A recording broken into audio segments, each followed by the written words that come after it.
As the temperatures rise, of course, your AC is really working overtime to keep you cool.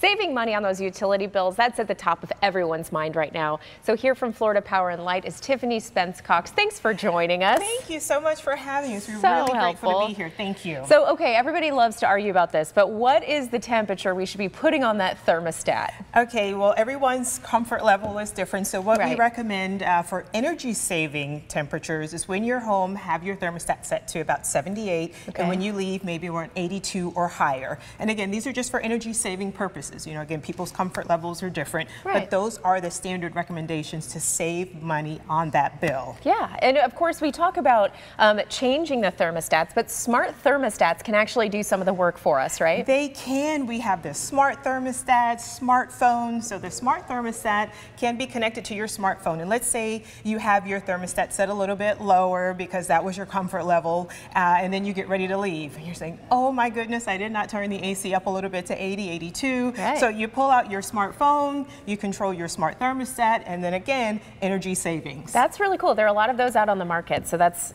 something very helpful. It is. We talk about changing our filters. Does that actually help?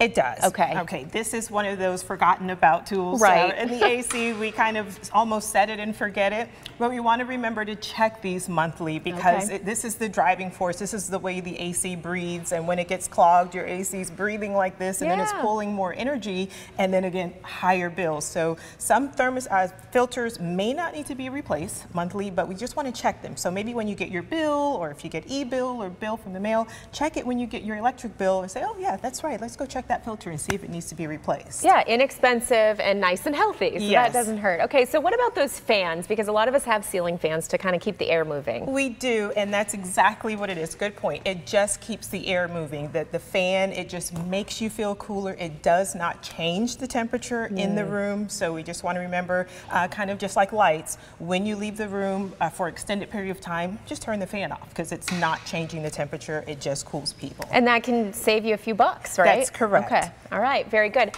So what about LED lights? Those have become kind of a popular topic to chat about. Does that actually make a difference? It does. Okay. LEDs, we love the LED bulb because you can get a much brighter light with less wattage. And I mean, I think that's the perfect combination. Yeah. The incandescent bulbs were good lighting, but you had the higher wattage. So the LEDs are great because it's still that bright, bright light, but a lot lower wattage on the bill. And they last you up to about 10 times longer than the incandescent bulb. So that's money savings there too. That's good. Okay, so it is summertime. We talk about grilling.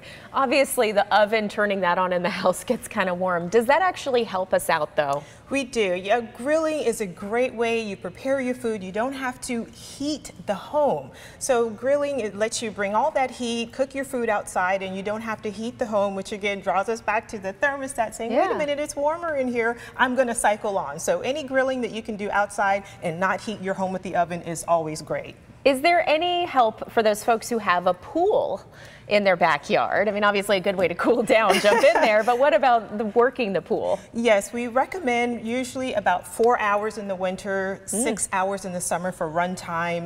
They have variable speed drives where your pool, the pump doesn't always have to be running at that fast speed. It kind of slows it down. It's kind of like a car. You don't want to run it fast all the time, so that motor can slow down and save money on the bill. Okay, and a really great last tip here. You have a great Fpl app that is useful if you can sign up for that. We do. The app is amazing. It is a must-have if you have an Fpl electric bill. You log on, you're able to see your daily usage, your current kilowatt usage per day, and the best feature of all is if you're doing some of these energy-saving tips, you can see your bill projection. Every time you log on, it says, well, based on how you're using your energy now, this is your next projected bill. And so that is a daily thing. Every time you log on, it's real-time information, and it's a great tool to have to control your bill. No more waiting for the bill to come to see what it is. You can see your bill in essence before getting it and take control of it. Okay, well, thanks for helping us to beat the heat.